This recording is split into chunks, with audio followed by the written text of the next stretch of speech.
Nee, aber vielleicht die Leute, die das haben. Nee, genau. Achso, du meintest aber Gent ist Holz. Gent hat diese Water. Aber ansonsten die Leute sind natürlich.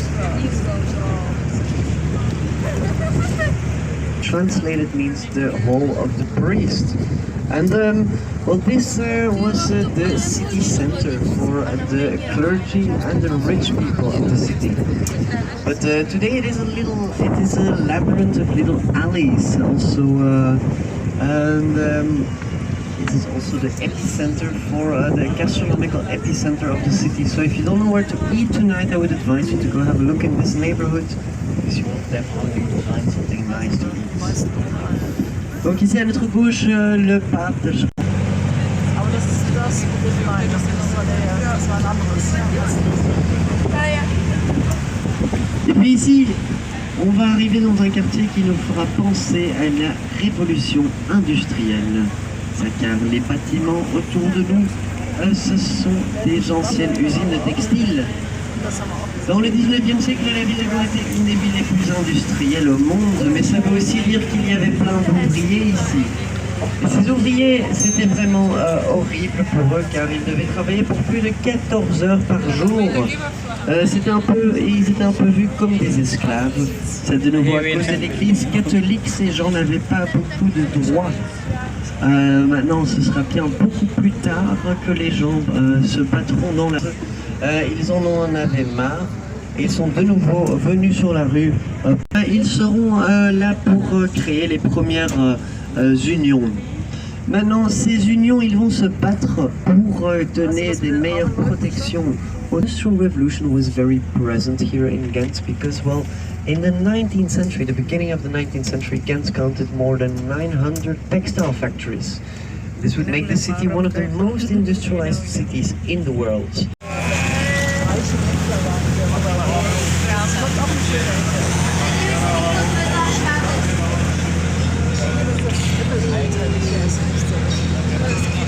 A teď někoho přejedem.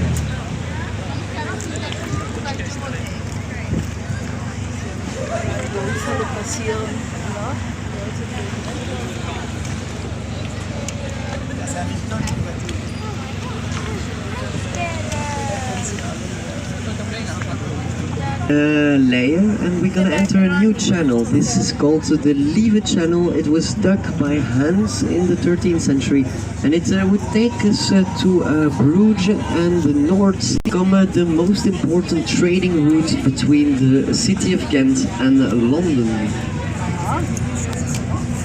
By the way, the two cities, the city of Ghent and the city of London, have been trading partners since thousands of years. This is because, well, there was a lot of sheep in England. A lot of sheep mean a lot of wool, and well, here was a lot of textile manufacturing with that wool. So they would produce a lot of wool in England, send all the wool here to Ghent. And well, this was how it used to work. And here on our right side we see a little family of ducks.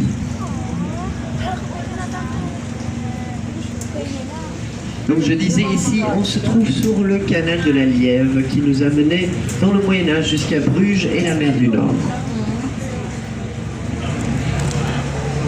Voici le château des Comtes, the castle of the Counts of Flanders. This one was built in the 11th century to protect the people of Ghent against the Viking invasions.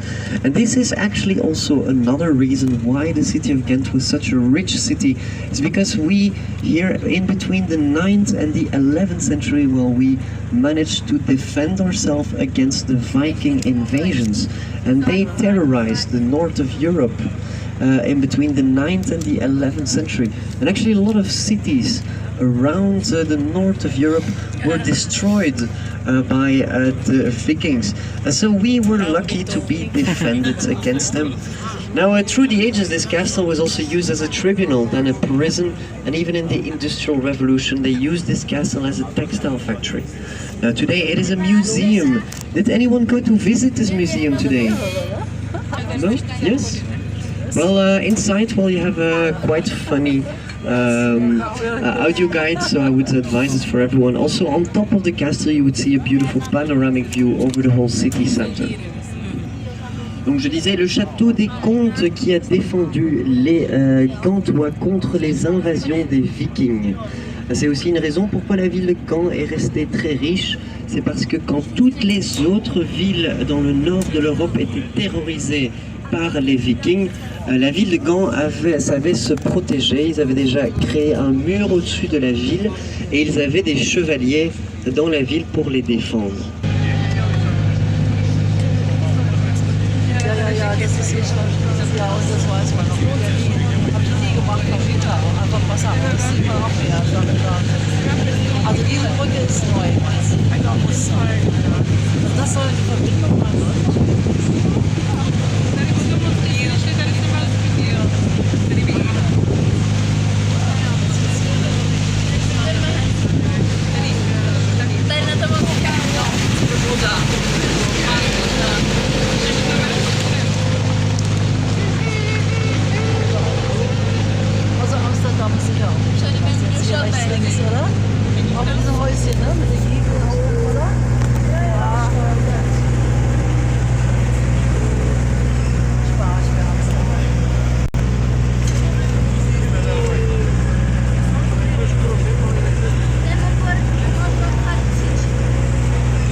Now this area here is famous for being the birthplace of the Emperor Charles V of Spain. He was born here in a palace that was called the Court of the Princes.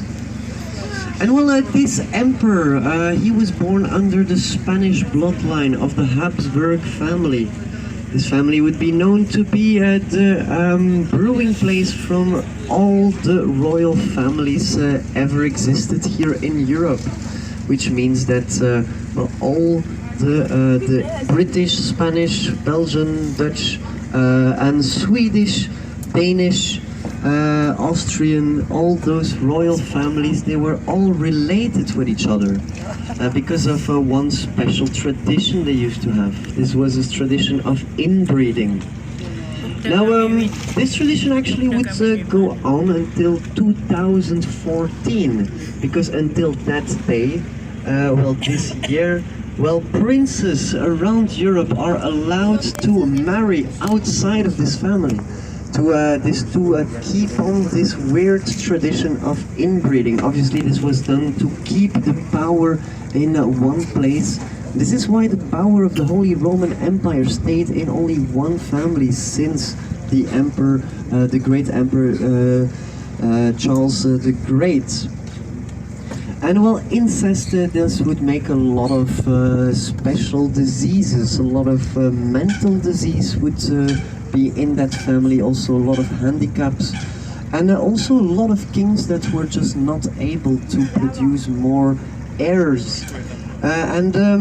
Well, this showed us that inbreeding is not very good for genetics, and that made sure that this emperor Charles V of Spain, who was born under the he was the 8th generation of children made by their first cousins. And so this would make very weird people and especially very ugly babies. And this was the Emperor Charles V of Spain. Now, he would also become quite famous to try to invade the whole world. So he wanted to rule the world. He sent his armies to Asia, around Africa. So he secured the Philippines for Spain, also secured Latin America, and got a lot of territories around Africa. He ruled over such a big empire that we used to say that the sun would never set on his empire. Pour les francophones, je raconterai ça quand on see another quite interesting building, and this is the Rabot. The Rabot is the only monument, the only monumental gate from the city wall that they kept today.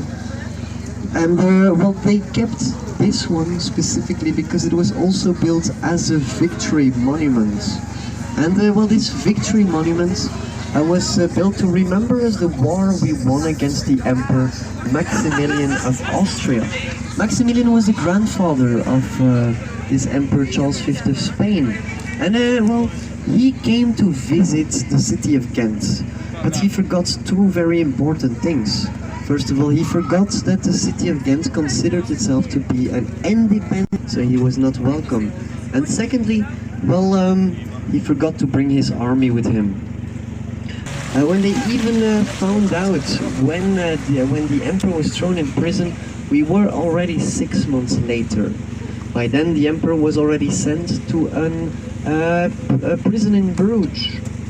And so the imperial palace in Vienna, well, they ordered a very large army, 8,000 soldiers, to come here to Ghent to liberate this emperor. But yeah, he was already in Bruges, so they came to the wrong city.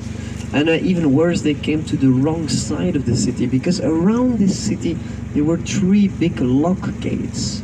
And those lock gates, there was one here. And they had a defensive mechanism. And this mechanism, well, when an army would come close to the city, they could open up this lock gate and this will flood a region. And here it would flood a region of 13 square